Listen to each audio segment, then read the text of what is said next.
नमस्कार। बीएड द्वितीय वर्ष विषय संस्कृत और आज हम हमारे दोहरान कार्य के अंतर्गत लेंगे संस्कृत पाठ्य पुस्तक की आवश्यकता। क्या संस्कृत पाठ्य पुस्तक की आवश्यकता क्यों होती है? क्या बिना पाठ्य पुस्तक के शिक्षक अपना शिक्षण कार्य प्रभावपूर्ण से कर सकता है? तो हम ये कहेंगे भाषा के अंतर्गत पाठ्य पुस्तक बहुत ही आवश्यक है। शिक्षक है बालकों को जो वो पढ़ाता है, भाषा का जब शिक्षण करवाता है, यदि अगर उसी समय उसमें अशुद्धियों का सुधार हो, उसी समय कर देता है तो विद्यार्थियों को आगे जाके समस्याएं उत्पन्न नहीं होती है। इसीलिए भाषा शिक्षक हमेशा पुस्तक के माध्यम से विद्यार्थियों को पढ़ाता है। ये बात करें कि अगर शिक्षक है वो अपनी गति के अनुसार चले, यानी कि क्रमिक जो विकास है बालकों का वो करना चाहता है तो पाठ्य पुस्तक का सहारा लेते हुए वो क्रमिक विकास कर सकता है। इसी के अंतर्गत जो भाषा की पाठ्य पुस्तक है उसकी आवश्यकता की, संस्कृत भाषा की जो पाठ्य पुस्तक उसकी आवश्यकता की चर्चा हम कुछ बिंदुओं के माध्यम से करते हैं। जैसे कि शिक्षक के दृष्टिकोण से आवश्यक, शिक्षक के दृष्टिकोण से पहली आवश्यकता है शिक्षक के दृष्टिकोण से। शिक्षक के दृष्टिकोण से कैसे? तो पथ प्रदर्शक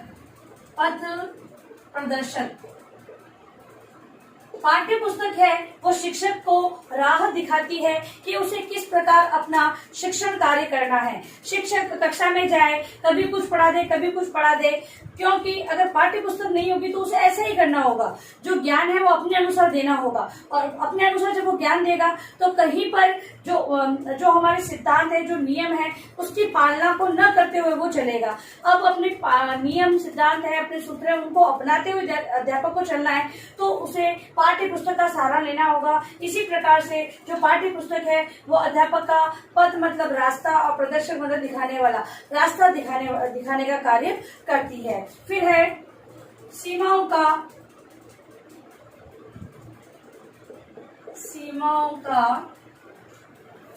आभास प्रदान।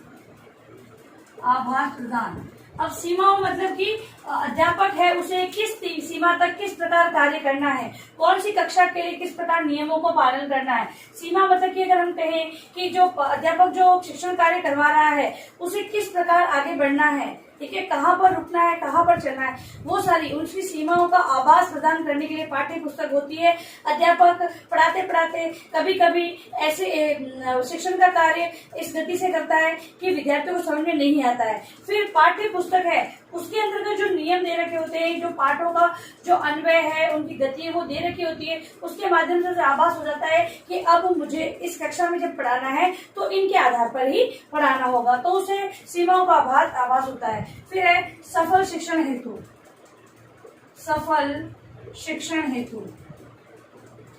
पाठ्यक्रम को समय पर पूरा करने के लिए विद्यार्थियों को जो ज्ञान प्रदान करना है उसमें क्रम के अनुसार ज्ञान प्रदान करने के लिए और अपना जो शैक्षिक निष्पत्ति है उसको आगे बढ़ाने के लिए अध्यापक को पाठ्य पुस्तक की आवश्यकता होती है। तो सफल शिक्षण कार्य करने हेतु अध्यापक को पाठ्य पुस्तक की अनिवार्य रूप से आवश्यकता होती है। हम लोग विद्यार्थियों को कहते हैं कि पाठ्य योजना बनाइए। पाठ्य योजना जब वो बनाते हैं तो अगर मान लो अपनी मर्जी से वो टॉपिक लेते हैं तो उन्हें बनाने बहुत समस्या आती है। वही वो पाठ्य पुस्तक को लेते हुए पाठ के अंतर्गत जो दिए हुए शब्दार्थ हैं उसका अन्वय उनको देखते हुए, व्याख्या को देखते हुए जब वो पाठ्य योजना का निर्माण करते हैं तो वो कम समय में उस पाठ्य योजना का निर्माण कर लेते हैं। तो एक शिक्षक के लिए सफल शिक्षण हेतु पाठ्य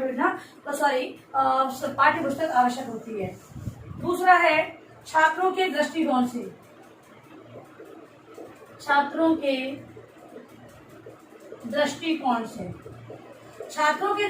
से जैसे कि विद्यार्थी है, अब कक्षा में अध्यापक ने पढ़ा दिया है, अब वो घर पे किस प्रकार से उसका अभ्यास करे, तो पाठ्य पुस्तक निकाली और उसको पढ़ा और उसको समझा। भाई पहले गुरुकुली शिक्षा होती थी, गुरु उपदेश देते थे, विद्यार्थी उसका श्रवण करते थे, वहां पर उन्हें अभ्यास कार्य के लिए कोई लिखित कार्य नहीं दिया जाता था, ठीक है, तो विद्यार्थी केवल श्रवण करके ही उसको व्यवहार में लेते थे। अब यहाँ पर जो ज्ञान है विद्यार्थी को अभ्यास के लिए बहुत सारे कार्य दिए जाते हैं, तो पाठ्य पुस्तक उनके पास होगी तो उन्हें वो अभ्यास कार्य करने में सरलता होगी। इसके अलावा समस्या अध्ययन हेतु, समस्या का अध्ययन मतलब कि समस्या जो आ रही है और अध्ययन में जो समस्या आ रही है उसके लिए पाठ्य पुस्तक आवश्यक है। पाठ्य पुस्तक होगी तो तुरंत निकाली जो भी टॉपिक उन्हें जो डाउट है वो क्लियर करने के लिए पाठ्य पुस्तक के माध्यम से वो कर सकते हैं। इसके अलावा निर्धारित कार्य की तैयारी हेतु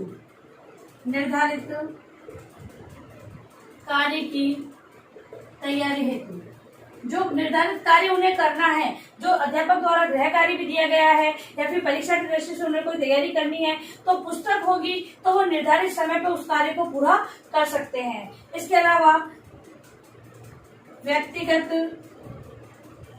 भिन्नताओं की में भी संतुष्ट करने में सहायक।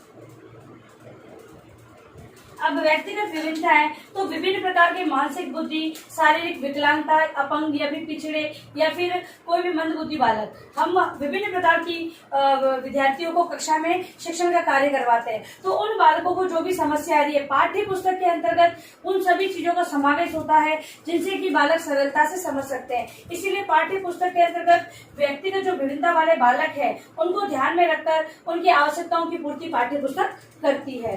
फिर है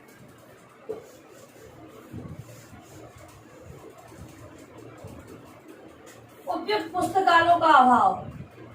उपयुक्त पुस्तकालयों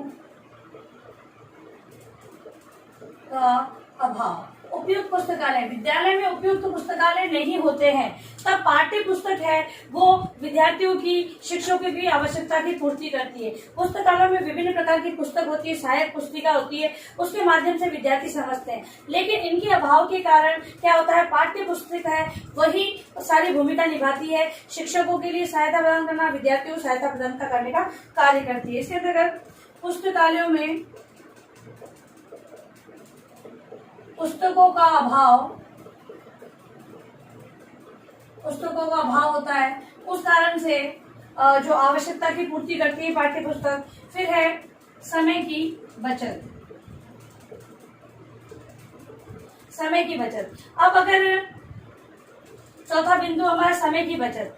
पाठ्य पुस्तक के माध्यम से हमें कोई भी ज्ञान, अध्यापक है अगर मान लो कि अगर पाठ्यक्रम डिसाइड किया हुआ हो और अध्यापक को पकड़ा दिया कि ये पाठ्यक्रम आपको पहले कलेक्ट करना है फिर कक्षा में पढ़ाना है, तो यहाँ पर अतिरिक्त कार्यभार उनका बढ़ जाता है क्योंकि सारा जो सिलेबस है वो ढूंढना पड़ेगा कंटेंट को और विद्यार्थियों की योग्यता हम करें उनका मनोवैज्ञानिक दृष्टिकोण से देखना होगा कि पाठ्यक्रम बच्चे के लिए, कौन सी कक्षा के बालक के लिए कौन सा पाठ्यक्रम सही होगा। अब ये सारे टॉपिक भी कहीं पर बड़ा रूप दिया होता है, कहीं पर छोटा रूप दिया होता है। अब वो छोटे रूप को ढूंढने के लिए, छोटा करने के लिए अध्यापक को बहुत परिश्रम करना होगा और पाठ्य पुस्तक होती है वहां पर ये सारा ज्ञान एक साथ संग्रहित होता है और अध्यापकों को केवल पुस्तक उठानी है, उसकी पूर्व तैयारी करनी और कक्षा में शिक्षण कार्य करवाना होता है। तो यहाँ पर पाठ्य पुस्तक होने के कारण समय की बचत हो जाती है। जो पाठ्यक्रम उसे यहाँ वहां से कलेक्ट करना होता है ये सारी चीजें पाठ्य पुस्तक होने पर उसे नहीं करनी पड़ती, तो समय की बचत होती है। इसके अलावा व्यवस्था एवं क्रमबद्धता।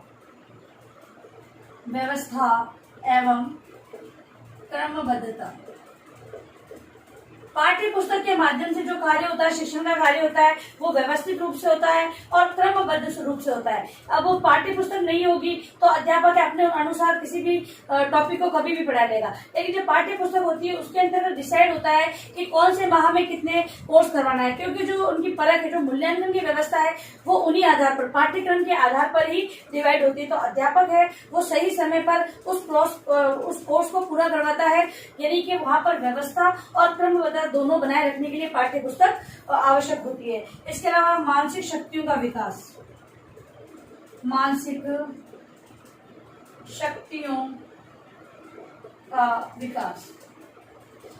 शक्तियों के विकास करने के लिए पाठ्य पुस्तक आवश्यक है।